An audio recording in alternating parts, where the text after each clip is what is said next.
Part 2-তে আমরা দেখেছি এজে 3 তার টিম সেন্টা মারিয়াকে এদিক সেদিক খুঁজে বেড়াচ্ছে। অন্যদিকে মার্টিনের গুন্ডারা এজে 3-কে খুঁজছে। বন্ধুরা, এই সিরিজের পার্ট 1 এবং পার্ট 2 যারা দেখেননি তাদের জন্য ডেসক্রিপশনে লিংক দিয়ে দিয়েছি, সেখান থেকে এপিসোড 1 এবং এপিসোড 2 দেখে নেবেন। Welcome viewers, I am not a রোবটের পার্ট 3-তে সবাইকে স্বাগতম। সবার প্রথমে আমরা দেখি একটি ছোট রোবট মিনকিউকে তার ঘরে স্বাগত জানাচ্ছে। সে ভিতরে ঢুকলেই দেখে জিয়া আর সেন্টা মারিয়া টিম সবার জন্য খাবার রেডি করছে। টিম বলে, আমরা সবাই আগামীকাল অস্ট্রেলিয়া চলে যাব, এই জন্য শেষবারের মতো তোমার সাথে খাবার খেতে চাই। টিমের একটা লোক বলে, অতীতে যা কিছু হয়েছে তার জন্য আমাদের ক্ষমা করবেন। ছোট রোবট ফিটারকে আপনাকে গিফট দিয়ে গেলাম, তার সাথে আপনার সময় বেশ ভালোই কাটবে। কিন্তু জিয়া চলে যাবে তাই মিনকিউর মন খারাপ। এই জন্য মিনকিউ বলে, বাইরে অনেক ঠান্ডা, তোমরা বরং আরও কিছুদিন পরে যেও। তখন সেন্টা মারিয়া টিম কথাটি মেনে নেয়। এরপর এজে 3-কে দেখানো হয় সে মার্টিন আর সেন্টা মারিয়া টিমের মধ্যে কম্পেয়ার করছে। মার্টিনকে সুবিধা মনে হচ্ছে না, তাই এজে 3 মার্টিনকে মেমোরি থেকে ডিলিট করে দেয়।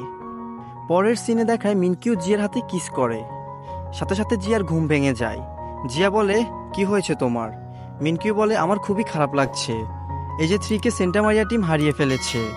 জিয়া তাকে বুকে নিয়ে বলে, আমরা আবার এজে 3-কে ফিরিয়ে আনবো, তুমি কোনো চিন্তা করিও না। এরপর মিনকিউ ম্যাডাম এক্স নামে একটা মহিলার সাথে দেখা করে। ম্যাডাম এক্স বলে, মার্টিন অনেক বড় অপরাধী, এমন কোনো অপরাধ নেই যা মার্টিন করে না। তোমাকে মার্টিনের ড্রাইভার মিস্টার জংয়ের কাছ থেকে কিছু রেকর্ডিং নিয়ে আসতে হবে। এরপরে মিনকিউ আর তার অ্যাসিস্ট্যান্ট জিন মার্টিনের ড্রাইভার মিস্টার জংয়ের সাথে দেখা করে। মিস্টার জং ভয়ে ভয়ে ছিল, তখন মিনকিউ তাকে আশ্বাস দেয়। সে বলে, তুমি যদি মার্টিনকে ধরতে সহযোগিতা করো তাহলে আমরা কথা দিচ্ছি, আমরা পুলিশকে বলবো তোমাকে যথেষ্ট নিরাপত্তা দেওয়ার জন্য। এরপরে মিস্টার জং আশ্বস্ত হয় আর মিনকিউকে ফ্যানড্রাইভটা দিয়ে দেয়। পরের সিনে দেখানো হয় মার্টিন এজে 3-কে বিক্রি করার জন্য নিলামে তুলেছে, কিন্তু এখানে এসে মিনকিউ জানতে পারে মার্টিনের কাছে এজে 3 নেই। মার্টিন এজে 3-কে হারিয়ে ফেলেছে। এই খবরটা মিনকিউ সেন্টা মারিয়া টিমকে দিয়ে দেয়। এইদিকে এতদিন হয়ে গিয়েছে, এজে 3-কে এখনও পাওয়া যায়নি, তাই মার্টিন তার লোকদের উপর রাগারাগি করে।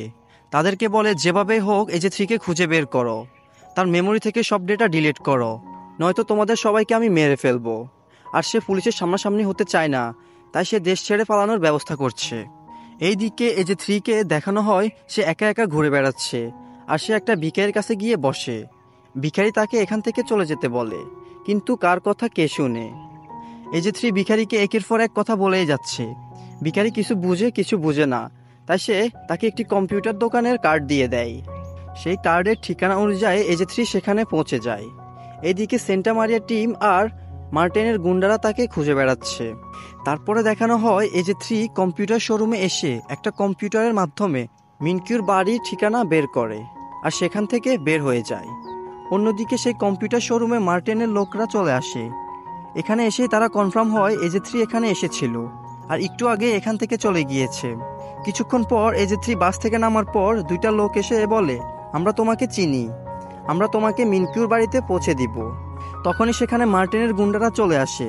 তারা এজে 3-কে নিয়ে যাচ্ছিল, ঠিক তখনই সেখানে পুলিশ চলে আসে আর গুন্ডাদেরকে ধরে ফেলে। কিছুক্ষণ পর প্রফেসর হং এজে 3-কে ল্যাবে নিয়ে আসে।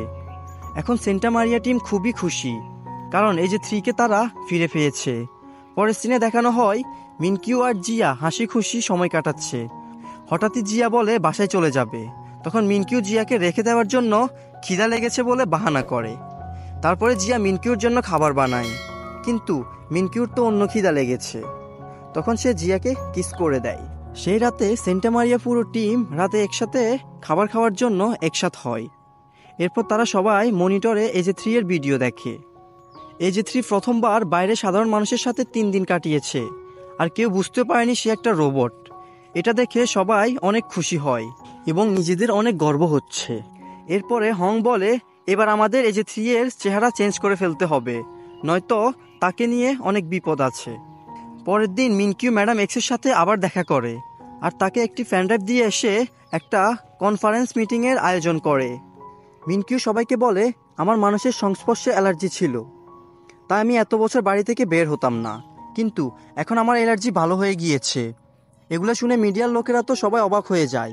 মিনকিউ বলে, আমার সুস্থ হওয়ার পিছনে এজে 3 এবং আমার ভালোবাসা জিয়ার অবদান অপরিসীম। আমি সুস্থ হয়ে গিয়েছি, এই কারণে এখন আমি নতুন একটি প্রজেক্ট হাতে নিয়েছি, আর সেটা হবে এআই রোবট নিয়ে।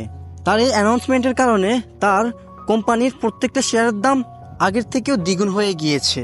কিছুক্ষণ পর জিন মিনকিউকে বলে সে এই চাকরিটা করবে না, সে জব ছেড়ে দিবে। এরপরে মিনকিউ আর জিয়া বাইরে খেতে আসে। তখন মিনকিউ জিয়াকে বলে, তোমার ভাই জিন আমার কোম্পানিতে আর জব করতে চায় না, সে জব ছেড়ে দিয়েছে। কিন্তু কেন করলো এটা? এখানে আমরা জানতে পারি জিন আর জিয়া ভাই বোন, আর সেই জন্যই বোনের বয়ফ্রেন্ড অর্থাৎ মিনকিউর কোম্পানিতে জিন জব করতে চায় না। জিয়া বাসায় এসে জিনকে জিজ্ঞেস করে, তুমি কেন জব ছেড়ে দিয়েছো? জিন চুপ করে আছে, কিন্তু এই কথা জিনের স্ত্রী হংজু শুনে ফেলেছে। তাই সে রেগে গিয়ে বলে, তুমি কেন জব ছেড়ে দিয়েছো? আগামীকাল আবার জবে জয়েন করবে, নয়তো তোমার খবর আছে। বউয়ের বকনি খেয়ে পরের দিন জিন মিনকিউকে একটা কফি শপে ডাকে আর বলে, আমি জবটা ছাড়তে চাই না, আমি আবার জবে জয়েন করব। মিনকিউ বলে, আপনার সিদ্ধান্ত বদলানোর জন্য ধন্যবাদ, আপনার জন্য সবসময় আমার দরজা খোলা আছে, আপনার মতো বিশ্বস্ত কর্মী পাওয়া ভাগ্যের ব্যাপার। এরপরে গল্প শিফট হয় 3 বছর পর, আর এইখানে দেখানো হয় প্রফেসর হং নতুন আরও একটি রোবট বানানোর অ্যানাউন্সমেন্ট করে।